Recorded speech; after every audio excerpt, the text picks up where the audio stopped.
Hello everyone, आपके exam का time table आ गया है। आई होप सबकी तैयारी अच्छी चल रही होगी। बहुत टाइम से मैं वीडियोस नहीं बना पा रहा हूँ क्योंकि टाइम इतना नहीं मिल पा रहा है। संस्कृत के लिए यार बहुत सारे जो है रिक्वेस्ट आ रही थी कि संस्कृत के ऊपर वीडियोस बनाइए, तो उसके लिए मैं संस्कृत पे जितनी वीडियोस हो सकती हैं वो बना दूंगा। सबसे पहले ये बेसिक वीडियो कि संस्कृत का सिलेबस हम इसमें देख लेते हैं कि क्या क्या हमें इसमें पढ़ना है। ये जो मैंने यहाँ पे टॉपिक्स लिखे हुए हैं ये सिलेबस के अकॉर्डिंग नहीं लिखे हैं, ये इन जनरल एक कॉमन लैंग्वेज में लिखे हुए हैं कि आपको किस तरीके से पढ़ना है। ठीक है, सबसे पहला जो टॉपिक आता है वो आता है संज्ञा प्रकरण, जिसमें महेश्वरी सूत्र प्रत्याहार वो सब चीज़ें रहती है। उसको मैं एक अलग से उस पर वीडियो बनाऊंगा। ठीक है, तो सबसे पहला होता है संज्ञा प्रकरण, उसके बाद आता है सूत्र व्याख्या। अब सूत्र व्याख्या में क्या है, वैसे तो ये संज्ञा प्रकरण के अंदर ही कहीं ना कहीं मिक्स हो जाता है, पर ये मैंने यहाँ पे अलग से इसलिए कराया कि जितने भी सूत्र इस पर क्वेश्चन आ जाते हैं 5 नंबर में कि कोई भी XYZ सूत्र दे दिया, जैसे हलंतयम की व्याख्या कीजिए, अब वो 5 नंबर का क्वेश्चन आ गया। तो ऐसे बहुत सारे सूत्र हैं, वो हमें पता होना चाहिए कि कौन कौन से पढ़ने हैं। ठीक है, तो वो सूत्र के अंदर आ जाएंगे। इसके बाद होते हैं धातु रूप।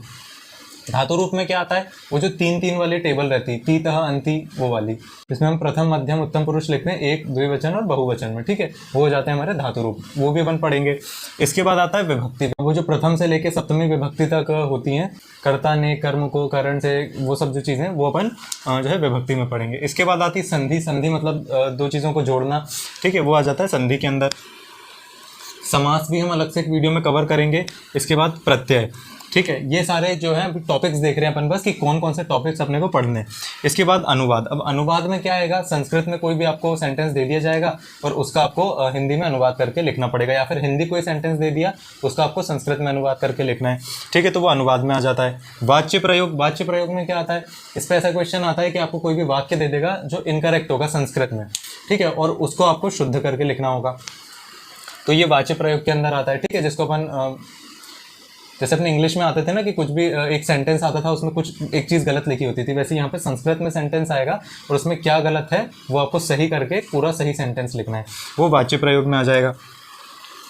ठीक है, वाच्य प्रयोग के बाद आती है सुश्रुत संहिता। सुश्रुत संहिता में जो 4th चैप्टर है वो आपको पूरा पढ़ना है अच्छे से। ठीक है, इसमें से क्वेश्चन कैसे आते हैं यार, देखो कुछ भी पैटर्न फिक्स नहीं है, कभी कभी 2-3 क्वेश्चन आते हैं, कभी कभी 6-7 क्वेश्चन भी आ जाते हैं।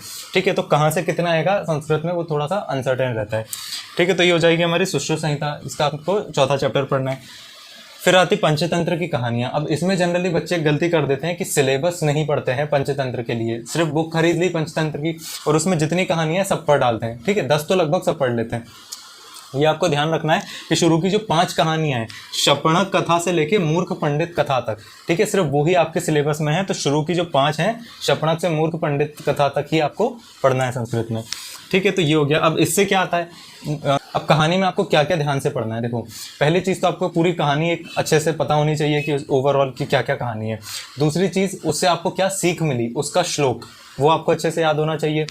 तीसरी चीज़, उसमें अगर किसी भी पात्र का नाम दिया हुआ है, पात्र मतलब जो भी कैरेक्टर्स हैं उसमें उसका नाम दिया हुआ है या फिर किसी जगह का नाम दिया हुआ है, वो आपको अच्छे से पता होना चाहिए। इसके बाद रेफरेंस, कि वो कहानी कहाँ से इनिशिएट हुई, मतलब पिछली उसकी कहानी क्या थी जिससे वो वाली कहानी इनिशिएट हुई, ये सारी चीज़ें आपको उसमें अच्छे से पता होनी चाहिए।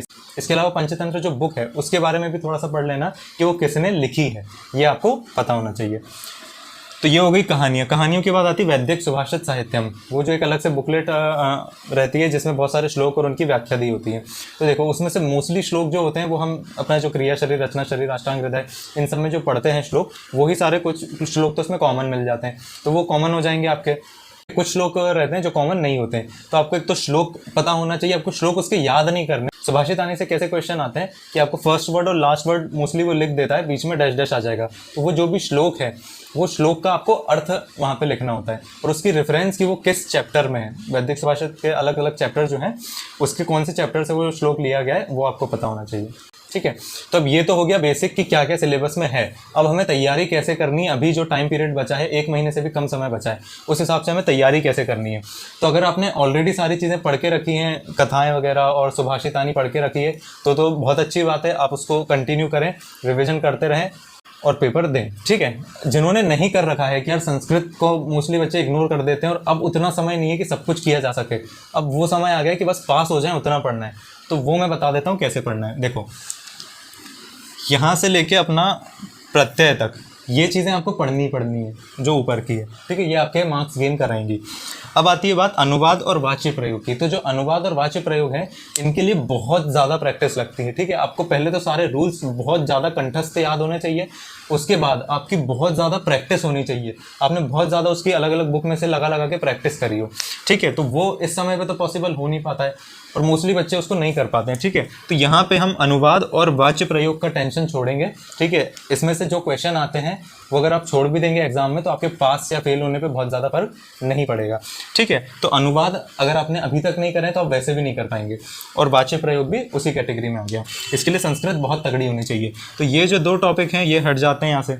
सुश्रुत का आता है 4th चैप्टर। तो इसमें आपको क्या करना है कि बहुत से टॉपिक्स जो हैं वो कॉमन रहते हैं क्रिया शरीर रचना शरीर में, जो सुश्रुत संहिता में आपको मिलेंगे यहाँ पे, ठीक है। तो वो आप वहीं बुक से कवर कर सकते हैं, क्रिया रचना जहाँ पे भी आपने वो टॉपिक पढ़ा है, ठीक है। इसके अलावा कुछ जो एक्स्ट्रा टॉपिक्स आपको मिलेंगे वो आपको अलग से करने ही पड़ेंगे, उसका कोई शॉर्टकट नहीं है, ठीक है। पंचतंत्र की कहानियाँ बहुत सिंपल होती हैं, ठीक है। एक बार आपने अच्छे से पढ़ ली हो जाएंगी, कहानियों में कोई दिक्कत नहीं आती। वैदिक सुभाषित साहित्य, अब इसमें दिक्कत ये आती है कि श्लोक और उनके अर्थ तो होते जाते हैं, पर जैसे जैसे हम आगे के चैप्टर्स में बढ़ते हैं तो पीछे का भूलते जाते हैं। इसके लिए आपको क्या करना है, बहुत सारा एक साथ नहीं पढ़ना है, कम कम पढ़ना है, एक एक दिन में कम कम टारगेट लो और उसको कंप्लीट करो, ठीक है। अगर ये हो जाता है उसके बाद आपको इस पे आना है, ठीक है। अगर आप ये कर रहे हैं ये सब चीज़ें छोड़ के तो आप बहुत बड़ी बेवकूफ़ी कर देंगे, क्योंकि मेन जो आपके मार्क्स बनाएंगे वो ये चीज़ें बनाएंगी, ठीक है। तो सबसे पहले आपको ये कवर करना है, ये जब हो जाता है उसके बाद आपको यहाँ पे धीरे धीरे कवर करते चलना है। उसमें से भी जिन चैप्टर से ज़्यादा क्वेश्चन आए हैं, पीछे के 1-2 चैप्टर है, स्नान है, निद्रा है, इनसे थोड़ा ज़्यादा पूछा जाता है, और फर्स्ट चैप्टर 2nd चैप्टर से थोड़ा पूछा जाता है, ठीक है। तो थोड़ा सा पेपर एनालाइज करके जहाँ से ज़्यादा क्वेश्चन पूछे गए पहले उन चैप्टर्स को कवर कीजिए, ठीक है। सारे नहीं होंगे, 5 होंगे, पर अगर इंपॉर्टेंट हो जाएंगे तो बहुत ज़्यादा प्रोबेबिलिटी है कि आपका उसमें से क्वेश्चन फंस जाएगा, ठीक है। तो ये एक ओवरऑल होलसोल वीडियो थी कि आपको किस तरीके से अब आगे पढ़ना है। वीडियो अच्छी लगी हो तो लाइक और शेयर जरूर करना, सब्सक्राइब नहीं किया हो तो सब्सक्राइब कर देना, और अगर कोई भी डाउट आया हो या वीडियो में कोई प्रॉब्लम आई हो तो वो कमेंट सेक्शन में या फिर मुझे पर्सनली इंस्टा वगैरह पे मैसेज करके बता देना। तो अगली वीडियो में मैं उस जो भी प्रॉब्लम है उसको रेक्टिफाई करने की कोशिश करूँगा, ठीक है। मिलते हैं नेक्स्ट वीडियो में, बाय बाय।